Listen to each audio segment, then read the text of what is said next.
mengabdi karya, bertujuan mencerdaskan bangsa yang berlandaskan Pancasila dan Undang-Undang Dasar 45, mengelola pendidikan dan kesehatan bagi putra-putri Indonesia, berkarya membangun persada Nusantara, mengabdi pada nusa dan bangsa. Jadi Jaya Dika, mengabdi berkarya, mengabdi.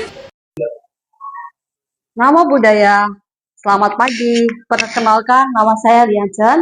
Saya mahasiswa PPG dalam jabatan 2025 di STAB Sriwijaya, Tangerang, Banten. Saya bertugas di SMK Yadika 1. Pada hari ini, tanggal 8 Mei 2025, saya melakukan uji kinerja mengajar tentang materi konsep alam semesta dalam agama Buddha di 11 AKL 1. Berdiri. Ya. Kita pimpin.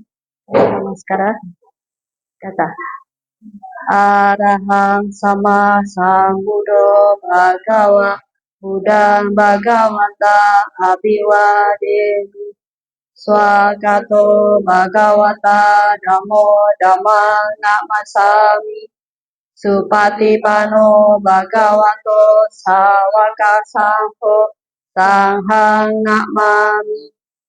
Sabe Sata Bawantu Sukitata. Semoga semua makhluk hidup berbahagia.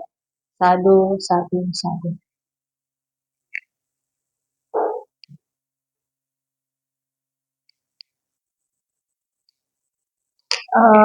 Kita duduk kembali. Sebelum kita mulai pelajaran, kita meditasi ya. Duduk yang rileks. Meditasi. Mata dipejamkan. Meditasi dimulai. Napas masuk. Saya tahu saya bernafas masuk. Nafas keluar. Saya tahu saya bernafas keluar. Masuk, keluar. Semoga aku berbahagia. Bebas dari penderitaan batin. Bebas dari penderitaan fisik. Semoga aku berbahagia. Semoga aku berbahagia.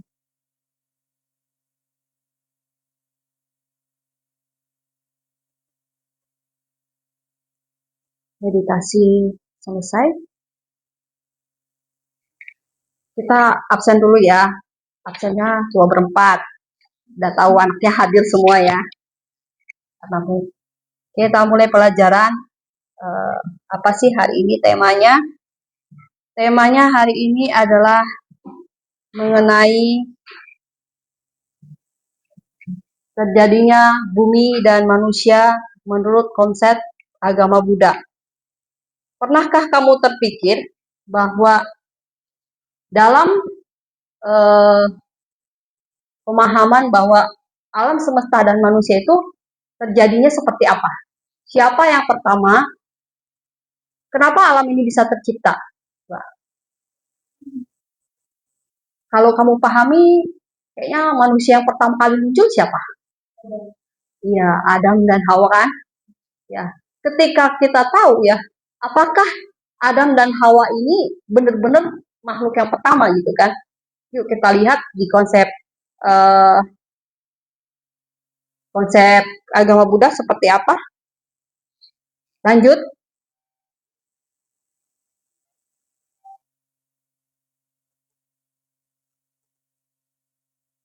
Di manakah diuraikan ya, tentang kejadian bumi dan manusia?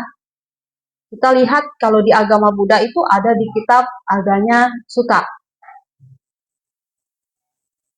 Bagaimana keadaan bentuk bumi saat terjadi? Kita simak dulu ya video berikut ya supaya kamu bisa lebih paham tentang video bagaimana alam semesta terbentuk.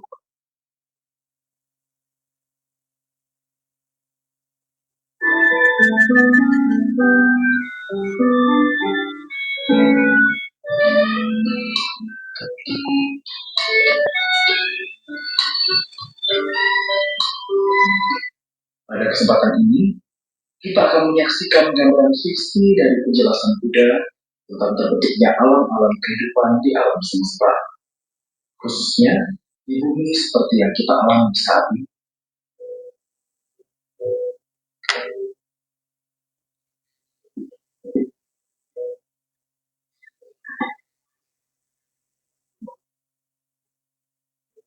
Semua kelahiran dan kematian adalah duka. Penyebab segala penderitaan adalah nafsu-nafsu keinginan. Oleh sebab itulah, kelahiran kembali akan terus berulang. Karena nafsu keinginan untuk dilahirkan kembali. Mari kita mulai perjalanan kita. Menurut Buddha, awal dan akhir semesta tidak akan mampu dipahami oleh pikiran manusia. Oleh karena itu, kemudian Buddha menjelaskan tentang suatu masa di mana semesta mengalami pengerutan dan pemangkatan. Semua yang ada di alam semesta terserap dan hilang. Sampai akhirnya, terjadilah ledakan yang luar biasa hebatnya. Energi yang begitu besar menjadi awal dari terbentuknya bintang bercahaya di lautan kosmos yang luas. Maka, terbentuklah gugusan bintang di alam semesta.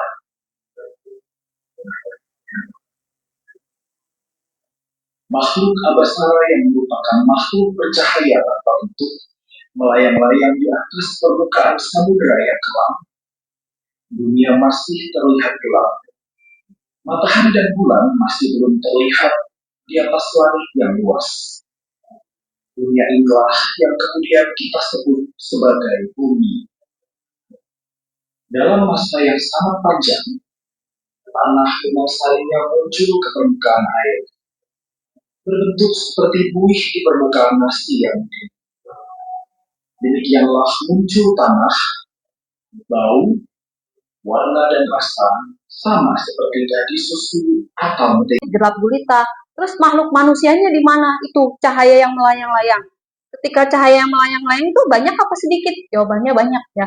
Sama kalau kita lihat di dalam pengamatan bahwa kok manusia banyak ya itu. Manusia bisa berbagai etnis, bukan hanya satu atau dua, tapi banyak. Ada bahkan kalau kita keluar ya itu lebih banyak lagi orang-orang berbeda-beda ya.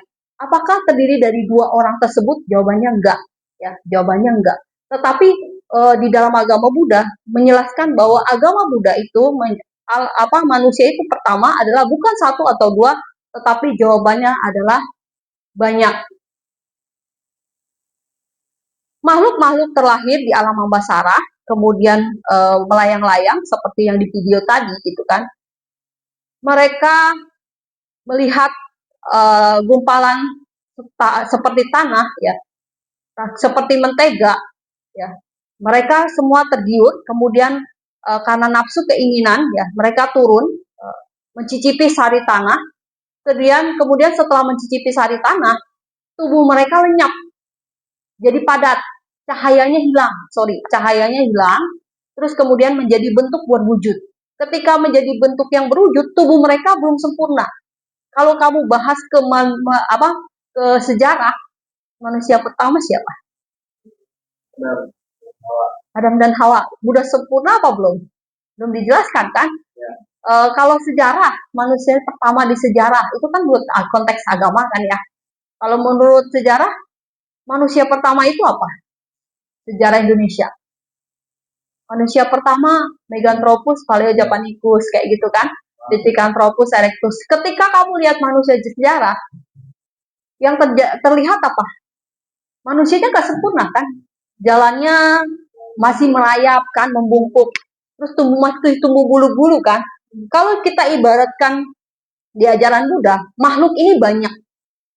Terus tubuh mereka sudah padat, sudah ada tubuh mereka. Tetapi jawabannya belum sempurna. Nah, itu kan mirip kan?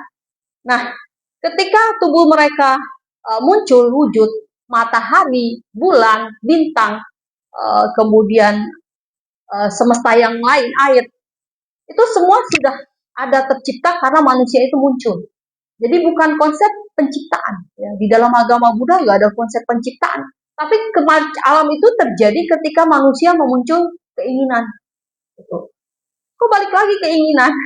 Semua memang sumbernya kan keinginan karena manusia nggak pernah ada puasnya gitu loh. Nah, ketika cahaya mereka hilang, mereka apa yang dilihat di dalam um, bumi ya, tumbuhlah tumbuhan cendawan ya. Tumbuhan cendawan itu seperti apa? Tumbuhan cendawan itu seperti jamur ya. Mereka mengkonsumsi, semakin banyak mereka mengkonsumsi tumbuhan jamur, ya, tubuh mereka mulai padat. Seiring waktu, seiring masa, ya, perkembangan waktu, tubuh mereka yang padat makin padat, yang bagus makin bagus, yang jelek juga banyak yang jelek gitu kan.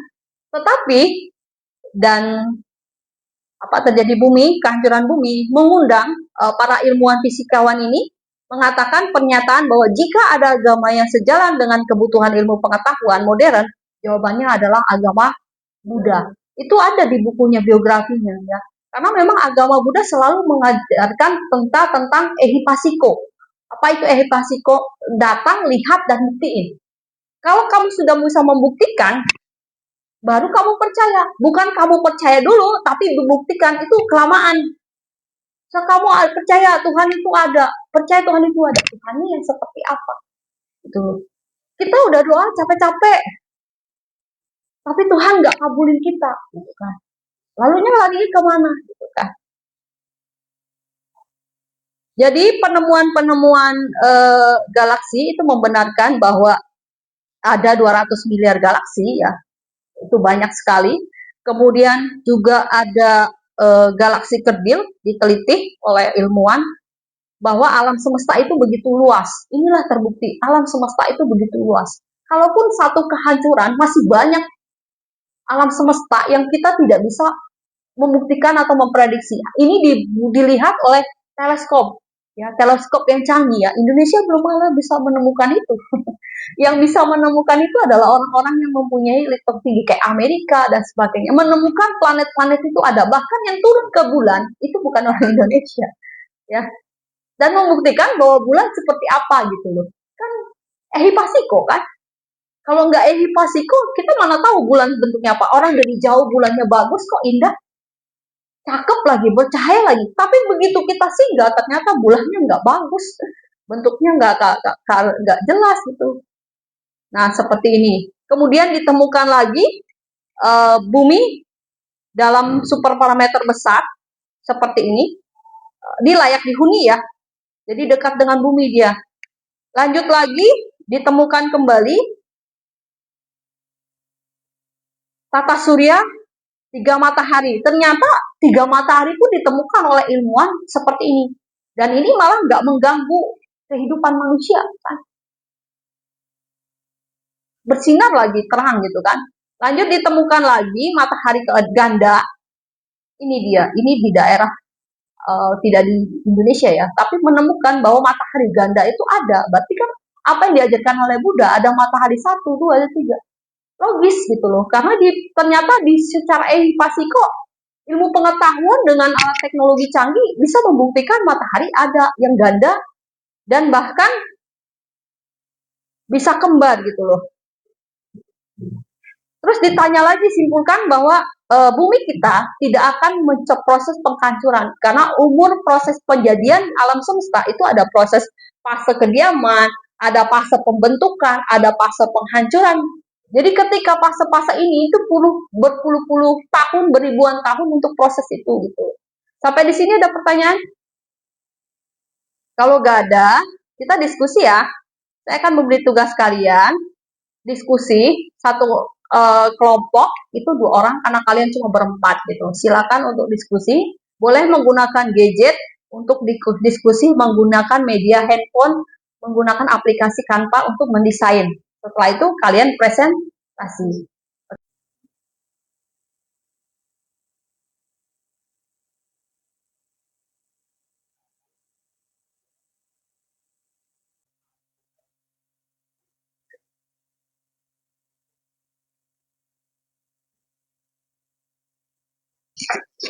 Oke, silakan. Pembuka. Selamat pagi semuanya. Pagi. Jadi kita di sini akan mempresentasikan hasil diskusi kita. Sebelumnya perkenalkan saya Darwin, saya Jasi. Kita akan membahas mengenai alam semesta dalam agama Buddha. Alam semesta dalam agama Buddha itu siklus yang terbentuk berdasarkan hancur yang terbentuk lagi atau samsara. Yang kedua, banyak alam, kamaloka atau indera, rupa loka atau bentuk rupa loka atau tanpa bentuk. Semesta itu nggak diciptain sama Tuhan, tapi karena hukum sebab akibat atau karma. Dan jadinya bumi dan manusia karena alam semesta terbentuk karena karma hidup. Ketika dunia terbentuk, makhluk hidup muncul di kamaloka, langsung rendah dan jadi manusia. Selanjutnya manusia muncul setelah siklus kehancuran selesai dan bumi jadi layak dihuni. Konsep kiamat menurut agama Buddha itu alam semesta akan hancur karena api, air, atau angin. Ini adalah bagian dari sifat alam, bukan akhir dari segalanya. Setelah hancur akan terbentuk lagi. Siklus ini akan terus berjalan tanpa awal dan akhir pasti atau yang berulang-ulang. Jadi kesimpulannya, kosmologi dalam ajaran Buddha menunjukkan bahwa alam semesta bukanlah sesuatu yang abadi atau diciptakan oleh satu entitas tunggal, melainkan terbentuk, bertahan, dan hancur karena hukum karma dari semua makhluk hidup. Proses terbentuknya bumi dan manusia adalah hasil dari kondisi dan karma yang mendukung kelahiran kembali di alam tertentu. Ketika karma berubah, semesta juga ikut berubah, sehingga akhirnya hancur, lalu terbentuk kembali. Ini menunjukkan bahwa segalanya bersifat tidak kekal atau anicca, terus berubah dan berada di dalam siklus kelahiran dan kematian samsara. Pemahaman ini mengajak manusia untuk tidak melangkah pada dunia yang fana dan berusaha mencapai kebebasan sejati melalui pencapaian ibadah. Oke. Sehari dan bulan yang akan lenyap. Surya Sutta. Ilmu modern pun menyetujui hal ini. Kiamat adalah bagian dari siklus alam, dan yang terpenting adalah hidup bijak dan berbuat baik. Yang dari kami kelompok 2. Terima kasih.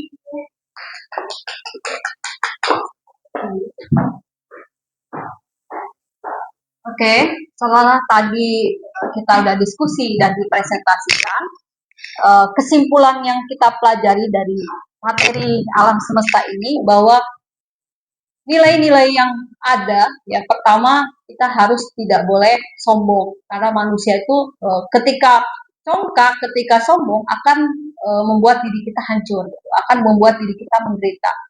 Dan konsep kiamat atau konsep kehancuran bumi kita tidak perlu memikirkan itu.